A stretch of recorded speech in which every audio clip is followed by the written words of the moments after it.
Assalamualaikum warahmatullahi wabarakatuh. Bismillahirrahmanirrahim. Alhamdulillahirabbil alamin. Wassalatu wassalamu ala asyrofil mursalin sayyidina Maulana Muhammadin wa ala alihi washabihi ajmain amma ba'du. Ingkang pertama matur nuwun angsal gelar Gus Kiai. Dados pun sempurna niku. Nggih, teng ngarsa para keluarga besar Mbah Munawir, keluarga besar Mbah Limakmum, sedanten mawon ingkang kula hormati. Ugi alumni senior wonten Mbah Mus, Mbah Idris, sedanten keluarga ingkang kula hormati. Wau Mbah Mus cerita mergi menangi Bali Maksum. Kula sesuai kontrak baca kitab karangan Bali Maksum. Kula pernah digojlok seorang wartawan. Kados ceritane Mbah Mus wau. Saking menyatunya fikih dengan perilaku niku maling mawon bermadhab. Dados wedhus niku nak teng jaba iku ilang, tapi nak babi iku mboten. Mergi maling niku ngerti nak babi iku haram, wedhus niku halal. Pas penjaraan teng Jakarta nggih ngoten, wonten tiyang jarah babi. Jangan ini haram, kambing saja.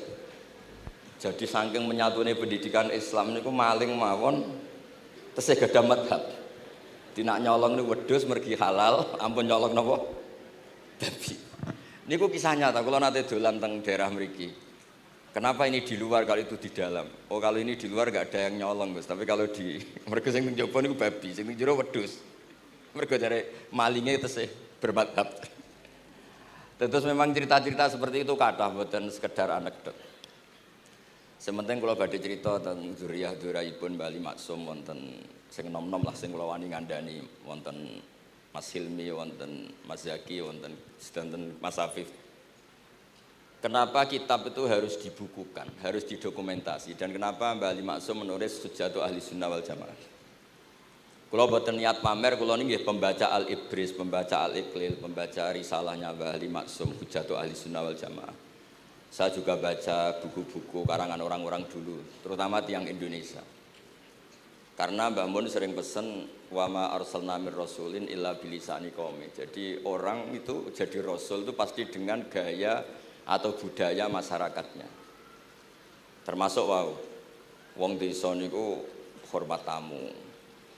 Nah ning kota niku bentuk hormatnya beda. Mulane wonten kiai desa muni fal yukrim jarahu iku nak ketemu tangga takok, nak ora takok sombong. Nak kiai kota walian, nak ketemu tangga aja takok, iku ganggu privasine wong.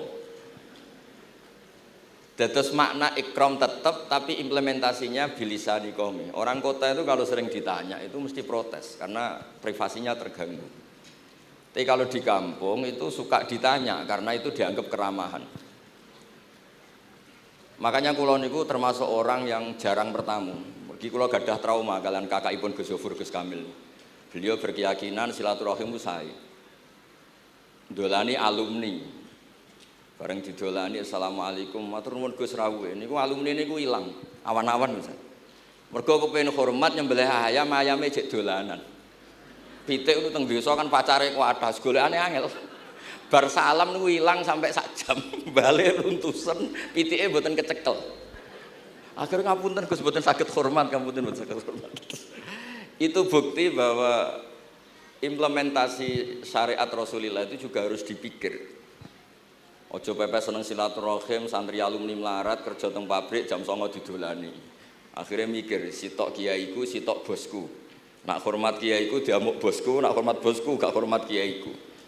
Hal-hal seperti ini kemudian melahirkan satu kearifan setiap kiai di era masing-masing. Terus kula mboten berargumentasi membela diri niku mboten, tapi memang bapak kula kesaksiane Mbah Mus, beliau teman bapak kula niku seneng silaturahim. Teriyen bapak ki sering dawuh teng kula. Sok kowe ya ora kaya aku. Mbah Mun ki sering dawuh teng kula, kowe ya aja kaya aku, wong beda zaman. Karena tadi dolan ning santri sing mboten enten, assalamualaikum terus ilang ngejar pitik awan-awan. Pitike nggih macam-macam kegiatane pitik. Intinya buatan kecekel. Kemudian niki teng kanca-kanca teng adik-adik sing hafidz sing hamalatil Quran. Kula pesen belajar niku nggih, belajar sisi belajar itu harus cari sisi ekstrimnya. Kalau bolak-balik matur di berbagai kesempatan. Wow, kekhawatiran Mbah Mus kalau ada orang hanya kembali ke Quran itu memang bahaya sekali. Bayangkan kalau ada orang misalnya hanya mengharamkan al-jam'u bainal ukhtain, karena itu yang disebut Quran wa antasma'u bainal ukhtain. Jadi yang haram itu menikahi kakak dan adiknya, adik dan kakaknya sekaligus. Di situ tidak ada penjelasan perempuan dan budenya, perempuan dan mbahnya. Kemudian zaman Nabi Sugeng hanya ditambahi wala binal mar'ati wa ammatiha, wala binal mar'ati wa kholatiha. Dan tidak boleh menikahi perempuan pas buliknya atau budenya. Nabi sempat melarang. Karena kula sebagai lelaki niku ijek masuk lah. Misalnya bojone jenengan umur 17 tahun, bulike umur selawe 17 ijek mungkin masuk lah dalam definisi biologis itu masih masuk. Dan Nabi tidak pernah menambahkan wala binal mar'ati wa jaddatiha. Karena kalau istri kita umur 20, banyak mungkin umur 70. Itu kira-kira nggak usah dilarang ya orang kepikiran. Jadi orang kepikiran ya rodok sableng. Nah, kemudian kalau hanya kembali ke Quran, nanti kita hanya mengharamkan al-jam'u bainal ukhtain, karena itu yang disebut Al-Quran. Wa antasma'u bainal ukhtain. Lalu lahirlah pakar-pakar balaghah. Itu disebut min itlaqil ba'di wa iradatil kul, yang disebut ukhtain tapi maknanya bainal mar'ataini sing bainahuma ada mahram atau ada mahramiyah. Antasma'u al mar'ataini sing bainahuma mahramiyatun. Jadi barokahnya ngaji sama ulama itu kita tahu duduk perkaranya. Ini lafadz yang mewakili atau lafadz yang sebenarnya atau lafadz yang simbolis. Lafadz simbolis itu saking mangkelnya Allah. Itu kalau ada orang salah itu disebut wa ja'ala minhumul qiradata wal khanazira wa abadat tauhid. Jadi kalau misalnya dalam penelitian tidak pernah ada orang yang dirubah Allah menjadi kera, menjadi babi, itu kita masih bisa menganalisis. Itu saking ibaratun an ghadabillah. Atau diistilahkan balaghah, ini tasbih yang balik sehingga ada tuh tasbih dibuang. Jadi kalau orang Arab senang seseorang masih bilang Zaidun kal bakhri. Tapi kalau senang banget bilang Zaidun bakhrun. Kalau gantengnya belum ganteng banget masih dibilang Zaidun kal badri. Tapi kalau sudah ganteng banget kayak Rasulullah SAW disebut anta samsun anta badrun. Kaf taswihnya dibuang dan itu ablaq lebih balik. Jadi PR kita sebagai ahli Quran ini adik-adik itu tidak selesai. Utamanya ya implementasi keseharian kita sebagai panutan lah, kalau boleh GR sebagai panutan. Kulo niku teng Narukan nggih tiyang jangkar kulo nggih kathah, karena ya saya ada pernah Pak D, Pak Ali. Kulo nggih tiap hari nggih teng Tegal nggih, malah pun terencanakan ambek uzlah dadi kulo niki pun matur Gus Afif. Niki kontrak kulo pun bar kitabe Bali ben diwaca putu-putune, kok enak ngongkon wong liya terus. Terus ngengken tiyang ngeten iki yo rodok masalah saja. Jadi kitab bae diwaca putune. Dulu itu biasa. Taqiyuddin As-Subki ngarang kitab disarai putrane. Dulu itu biasa. Imam Haromen ngarang kitab. Ya semuanya bapak ngarang disarai anaknya, anak ngarang disarai cucunya, itu biasa dulu. Kalau sekarang enggak, mbahnya ngarang kula kan maca. Putune karek ngrungokno, nak cocok dilem, nak ora dikritik. Terus saya minta ya, tradisi kula niku mboten sombong. Di hallnya bapak itu saya tiap hallnya bapak mesti baca kitab. Mboten nate ngundang sinten-sinten. Perkara ini tiang NU niku ora usah diundang wis teko. Mboten wonten undangan sing teko mun kuwatah. Mbok saking senenge wong alim, mbok saking senenge bingung mboten ngerti, sowe ora diundang teko. Ya akhirnya kula bingung, ora hormat iku dosa. Hormat iku sing teko iku ninggal kewajiban ngurusi bojone timbang ngurusi bojo ribet nekani hall. Timbang mulang madrasah buncahe buling-buling bisa roi sithik nekani hall. Terus kadang-kadang tiang lunga niku nggih pelarian mboten mesti hormat. Niku penelitian niku sampean cek. Terus niki kula cerita pentingnya belajar Quran. Kemudian tradisi kita termasuk tradisi Bali Mbah Munawir. Kula tahu banyak lah tentang cerita Mbah Munawir karena nggih bapak saya itu hafal Quran, mbah saya hafal Quran dan di antara sanadnya pasti lewat Mbah Munawir. Quran di Indonesia itu kalau nggak lewat Mbah Munawir di antaranya lewat Kiai Said Sampang. Sekarang sudah generasi ketiga kalau nggak keempat yang sekarang, kalau nggak salah Kiai Rafiq bin Mansur bin Kiai Said. Dan di keluarga kula nggih, keluarga Lasem sama keluarga Damaran di Kudus. Dulu itu di antara keagungan Quran itu keahliannya ulama memberi penjelasan. Sebab itu disebut wal kitabil mubin, punya kemampuan mencerahkan. Kalau memberi analogi, kalau kita belajar Ihya, itu hal yang tidak masuk akal itu menjadi masuk akal. Misalnya begini, orang itu kalau dirasani itu harusnya seneng karena itu app kamu dibuka dan kamu menjadi tahu. Lau akhbaroka mukhbirun bi anna fi jubbatika akroban au hayatan akun tataskuruhu. Kalau ada orang memberitahu saya bahwa di baju kamu ada kalajengking atau ada ular berbisa, kira-kira saya matur nuwun apa enggak? Harusnya matur nuwun karena itu bahaya sekali kalau ada di tubuh saya. Harusnya ketika orang itu dikritik dengan kesalahan yang nyata, bukan fitnah, kesalahan yang nyata. Kesalahan Anda itu lebih mudirrah fi dunyaka wa akhiratik. Kesalahan Anda itu bahaya sekali di dunia dan akhirat. Sekarang kamu menjadi tahu karena dikasih tahu. Harusnya matur nuwun sama yang ngasih tahu. Kama anna huzati lau akhbaroka mukhbirun fi anna fi jubbatika hayatan akroban akun tataskuru. Pasti kita terima kasih. Tapi kita sebagai hafid Quran kalau disuruh belajar fikih, wong aku mondok kon ngapal kok belajar fikih. Kadang-kadang malah saking kaconya itu, aku wong Quran, aku wong kitab. Memangnya kitab jubuk konti nak boten nggih Quran. Jadi masalah-masalah yang saya sering dikelui beberapa kiai termasuk Gus Kafabi Lirboyo pernah cerita, saking nggak pernah ngajinya, ada orang takut mutah karena hamil pas sholat ngunyah permen. Nggak tahu kalau itu membatalkan apa? Sholat. Jadi banyak cerita-cerita nyun sewu tanpa ingin tangkis merendahkan hafidh-hafidhah kita, hamalatul Quran, hamilat ini ada masalah fiqhiyah keseharian. Kalau dulu itu udah ada. Kunna nata'allamul Quran, kunna utinal iman qoblal Quran. Kita ini dikasih iman dulu baru dikasih Quran sehingga iman kita mantep. Baru belajar Quran, fana ta'allamuha asra ayat. Dulu kalau istilahkan Quran memang pakai dhamir muannas karena artinya ayat. Terus dan kita tidak beralih hatta nata'allama halalaha wa haramaha. Dan kita tidak beralih sebelum tahu halalnya mana, haramnya mana. Ini penting karena ada hal-hal yang sifatnya itu fatal kalau tidak ngerti. Misalnya tafsir. Itu ada ayat wa min thamaratin nakhili wal a'nabi tattakhiduna minhu sakaron.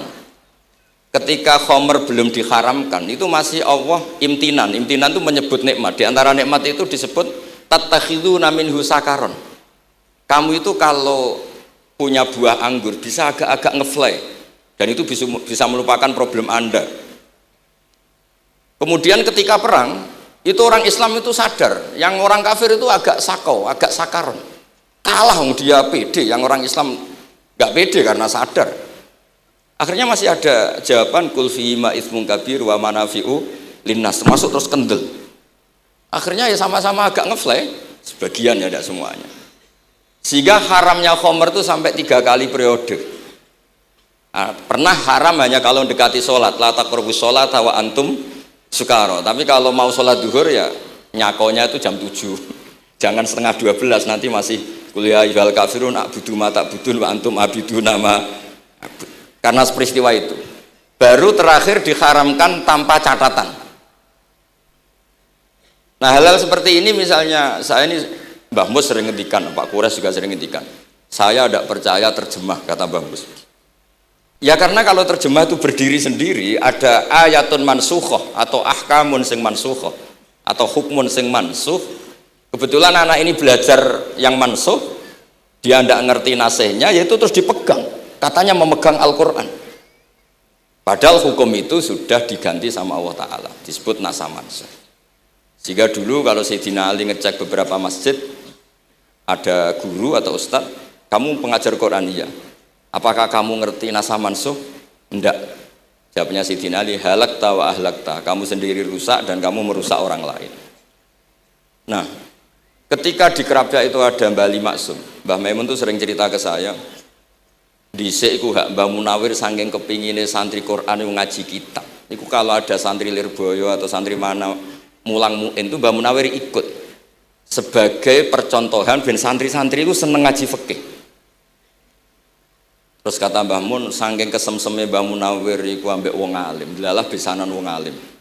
Dulu Mbah Zaini pernah angsal keluarga Lirboyo, sehingga beliau punya dzurriyyah teng Lirboyo. Terus besanan kalian Mbah Maksum, Nyai Hasyim angsal Bali Maksum, sehingga terus di Krapyak itu banyak orang-orang alim. Tapi terus Mbah Mun cerita, kabeh ono regane, Bali Maksum terus populer sebagai alim alamah, sehingga yang ke Krapyak itu ya ora pati niat tahfidz, niate ngaji kitab. Singkat cerita di era itu ada Ki Abdul Qadir, tapi pondok Krapyak Bali Maksum terlalu populer sehingga terkenal ngaji sorof Bandungan. Sehingga dulu di Indonesia itu ada sorofnya Mbah Ali Maksum, ada sorofnya Mbah Maksum Ali Kuaron itu. Nah yang sorofnya Mbah Ali Maksum ya fa'ala yaf'ulu uf'ul. Kalau sorof di Mbah Maksum Kuaron fa'ala yaf'ulu fi'lan. Yang satu ngikuti fi'il itu ya harus jejer fi'il, yang satu ngikuti jurumiyah. Kalau yang dikatakan master itu sing yaji'u salisan, yang datang ketiga dalam tasrifnya fi'il. Sebab itu terus tradisi sorof tadi yang dalam apa itu latihan munakosah tadi diteskan anak-anak. Itu memang penting karena kalau kita nanti belajar sab'ah, sorof itu segala-galanya. Misalnya qiraatun Nafi' itu bacanya fala yuhzinka qauluhum. Karena beliau berkesimpulan kalau khazana yahzunu husnan itu susah, bukan menyusahkan. Yang makna menyusahkan itu af'ala yuf'ilu ifalan, sehingga qiraat apa ya antara fala yuhzinka qauluhum sama fala yuhzinka qauluhum. Tapi Imam Asim cara berpikir secara riwayat tentu qiraat itu sunnatun muttaba'ah.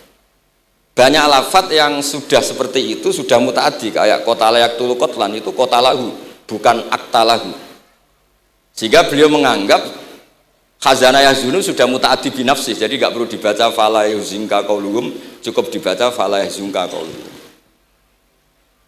Dan saya berkali-kali matur teman-teman yang mengkaji Quran, kafa'ah yakfu'u kuf'an itu bacaannya Imam Nafi', karena memang yang maknanya mukafa'ah itu mahmuslam. Tapi orang Quraisy itu nggak suka hamzah, sehingga ditakhfif menjadi kafa'ah yakfa'u kufuan, meskipun mereka tahu kalau itu mahmuslam. Nah Imam Asim di beberapa bentuk fi'il itu masih memahmuskan, misalnya Allahu yastahzi'u bihim, di isim fa'il juga mustahzi'un. Tapi kalau masdar beliau bacanya huzuan, kufuan. Padahal di fi'ilnya bukan nabiun, tapi nabi ibadi anni anal ghafurur rahim. Tapi di nabiun jadi nabiun, harusnya kan nabiun. Fa innan nabiyya man naba'anillah. Yang dikatakan nabi itu orang yang menceritakan ketentuan Allah. Harusnya nabiun.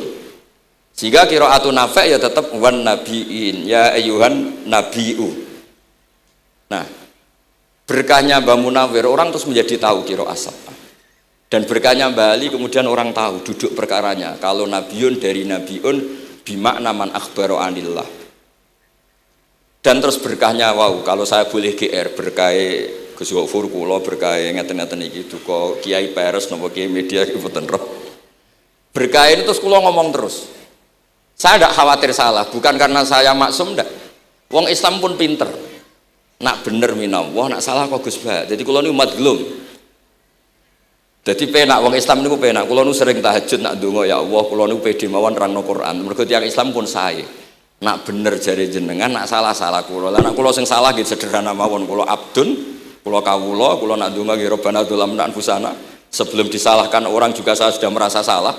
Wa akharuna atarafu bi dzunubihim khalatu amalan shalihah wa akharuna wa sayya. Mulane kula suwun kangkang mbak-mbak sing khatam Quran pede mawon. Bahwa yang Anda lakukan menghafal Quran itu sudah benar. Meskipun Anda tidak sempurna, misalnya Anda tidak faham, Anda tidak bisa melakukan. Khifdhu kalil Quran huwa al-khifdullah. Kamu menghafalkan Quran itu sudah menjaga lafaz-lafaz Quran. Sehingga lafaz Quran tetap mutawatir, lafaz Quran tetap ma'ruf, tetap masyhur, sehingga ketika ada yang memasukkan Quran konangan. Tapi kalau yang hafid sedikit, lam yablugh adadat tawatur, takutnya kalau ada yang menyalah, ada yang apa, itu tidak diketahui. Di barokahnya hamalatul Quran sing aksar wa aksar itu kita terjaga. Nah, itu yang dimaksud Mbah Mus, Quran itu harus jadi budaya. Ning desa iku wong ra salat lah.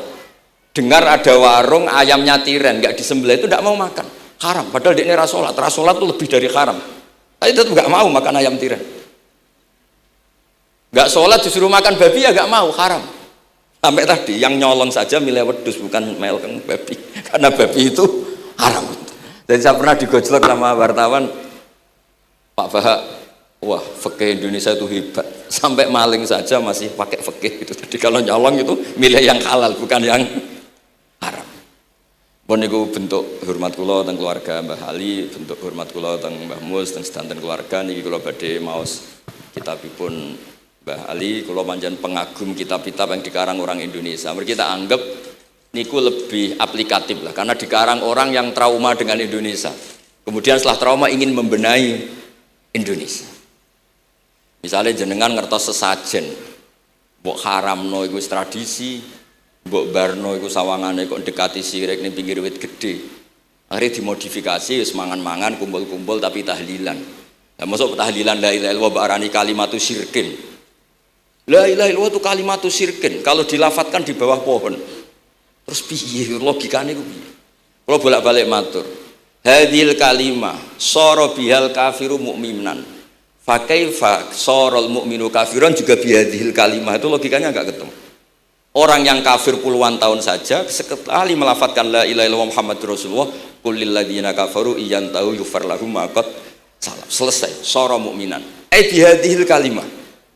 Kemudian kalimah yang sama ketika kita baca dianggap kita ini kafir juga bihadhil kalimah.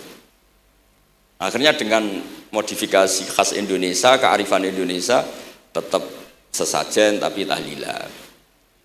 Tetap melakukan hal-hal Jawa tapi dimodifikasi menjadi Islami. Kalau kita misalnya orang modern nggak ingin mengganggu orang lain yang kita tamui, gampang dalilnya. Ada ayat la tadkhulu buyutan ghaira buyutikum. Kamu jangan sowan ke orang lain atau dolan ke orang lain. Hatta tastanisu. Ukurannya bukan salam dulu, bukan hatta tusalimu, hatta tastanisu. Jika kamu merasa nyaman, kamu bisa ngukur tingkat akrab kamu. Kamu bisa ngukur jamnya orang itu. Kamu bisa ngukur kebutuhan orang itu. Butuh saya ndak? Kenapa mertamu pengen kayak duit bebas jam? Atau kamu orang cantik yang kamu tamoni sing seneng kue bebas jam? Tapi aku apa nagih hutang, mertamu orang yang kamu tagih itu mesti kamu dianggap problem. Atau mertamu orang yang nggak akrab di jam istirahat, tentu kita dianggap problem. Makanya ukurannya Quran tuh hatta tastanisu, kamu merasa nyaman. Istiqnas itu nyaman, enjoy. Kayak saya dolan di Gosofur kan akrab mulai kecil teman saya. Mungkin bisa ngabaikan jam.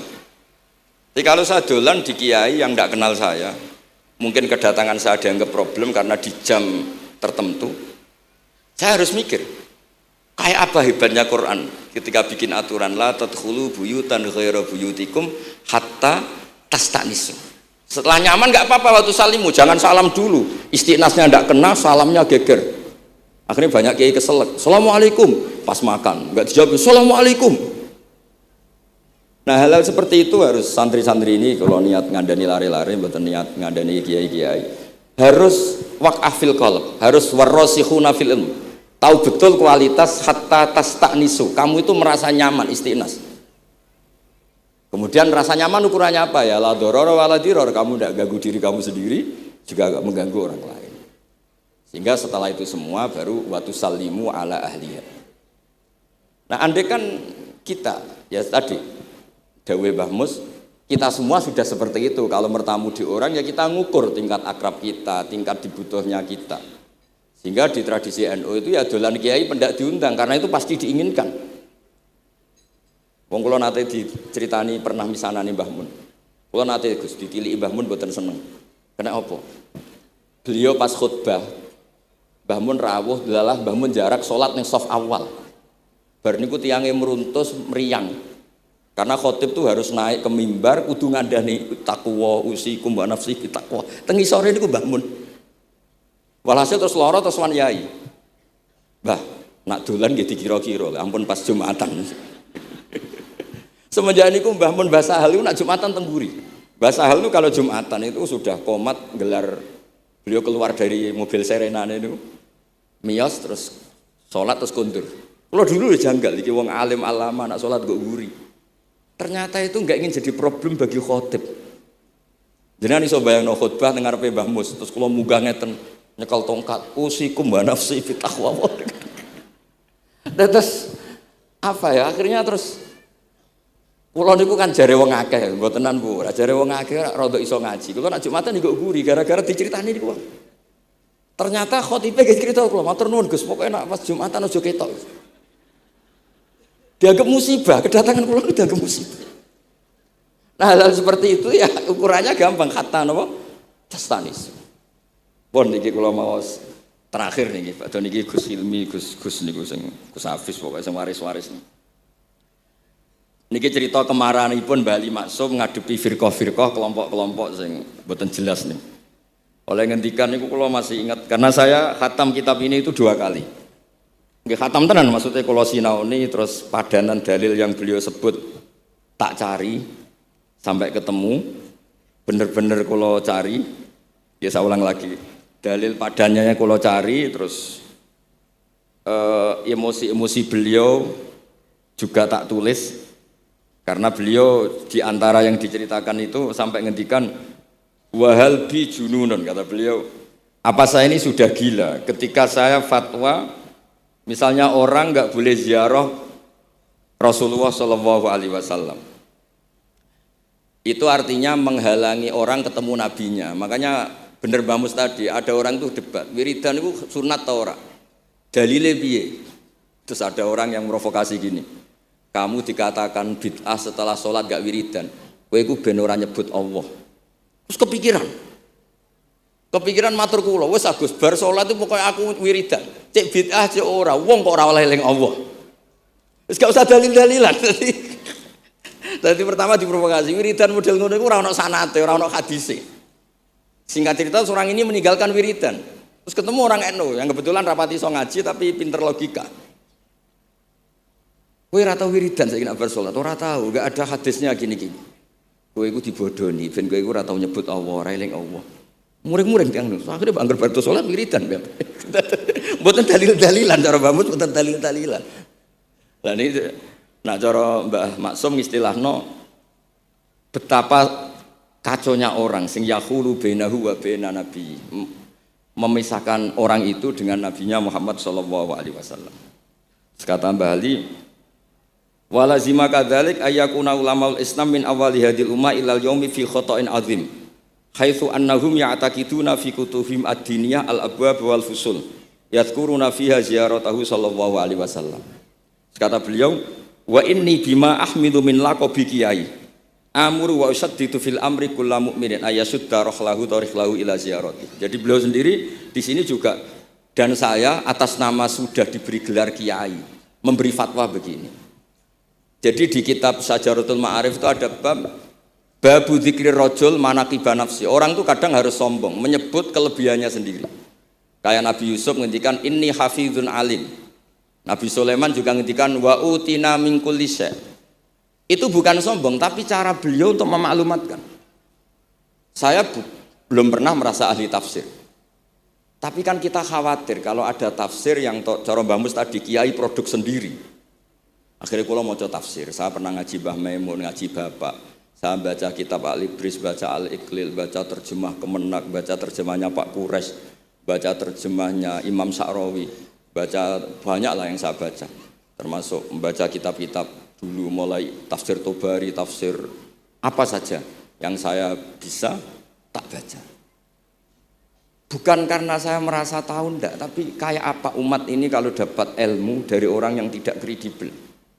Kalau misalnya itu sombong, nah sekarang dokter gigi juga nulis, dokter gigi, dokter jantung. Itu kalau enggak nulis ya enggak tahu kan barokahnya. Makanya kalau suwon santri-santri misalnya jenengan ahli takrib itu semua untuk rumah.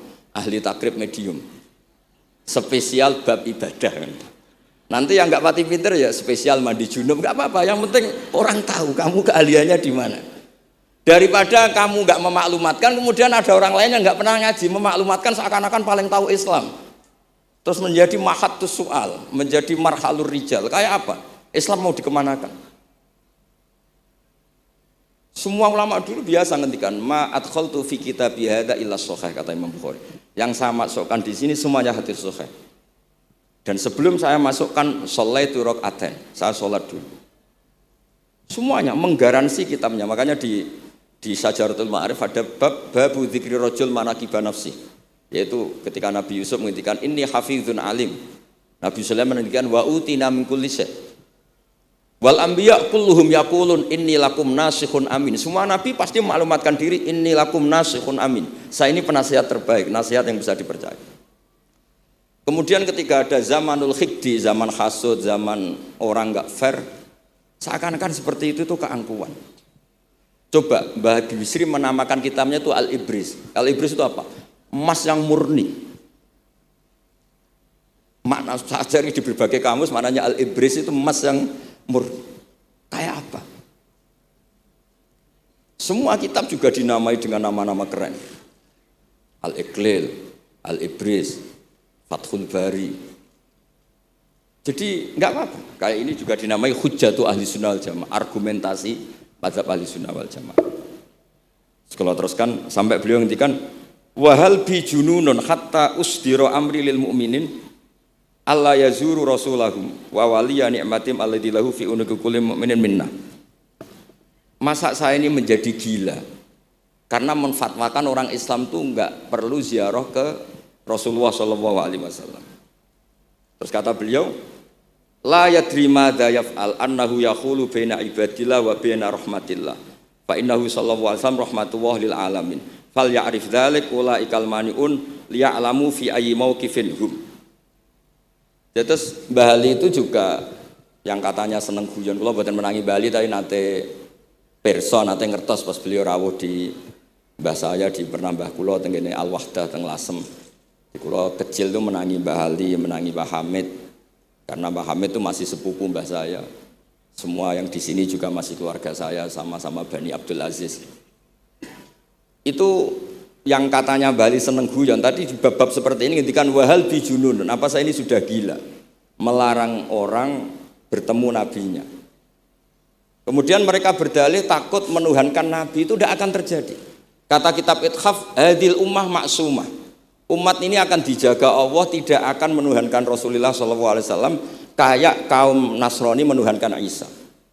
Kata kitab Ithaf, bibarokati sighotis sholawat, dengan barokahnya sighat sholawat. Beliau ngendikan, wan nabiyyu sallallahu alaihi wasallam wa in jalla qadru muhtajun ila rahmatihi ta'ala. Sighat sholawat itu kan unik. Allahumma, Allah itu Tuhan, sholli ala sayyidina Muhammad. Hadan nabiyyu wa in jalla qadru muhtajun ila rahmatihi ta'ala. Jadi kita mengekspresikan mahabbah bahwa Nabi itu ahabbul khalqi ilallah. Di saat yang sama kita tetap bilang Allah yang Tuhan tolong selalu beri sholawat dan rahmat ke Rasulullah. Berarti duduk perkaranya tetap Allah sebagai Jalla Jalaluh, Nabi apapun mulianya abduhu wa rasuluh. Jadi sholawat itu sudah syarat yang insya Allah tidak akan menjadikan hadil ummah mengkultuskan Nabi hatta rafa'uhu ila darajatil uluhiyah. Karena barokahnya syarat sholawat tetap Allahumma al-mu'ti wa nabi wa injalla qadruh al-mu'ta yang dikasih.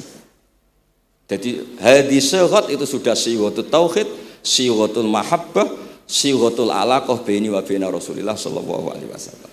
Kayak apa hadil ummah? Ya tapi tadi bener dawuh Mbah Mus. Nerangno ngene iki bagiane kiai ning desa rasa diterangno wis sholawatan. Jadi kepenak rasa dalil-dalilan sholawatan. Tapi memang resiko gak ada yang menerangkan suatu saat kalau ada itsaratus syubuhat itu terus mereka bahaya. Makanya ada yang ngalahin nerangno sepatus ini masih terjaga. Terus niki kula nyuwun sangat, kula niku pancen bapaknya bapak saya. Bapak saya semane Mbah Nur Salim gak ada bapak namanya Mbah Nur Samduko niku sepuhe niku seneng uzlah. Kula niku duka niat sepundi tapi memang mungkin faktor gen ya.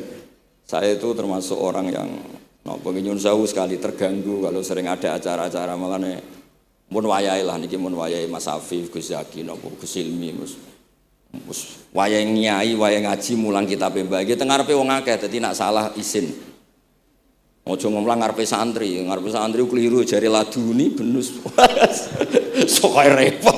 Terus niki mboten niat menapa ngoten mawon. Assalamualaikum warahmatullahi wabarakatuh.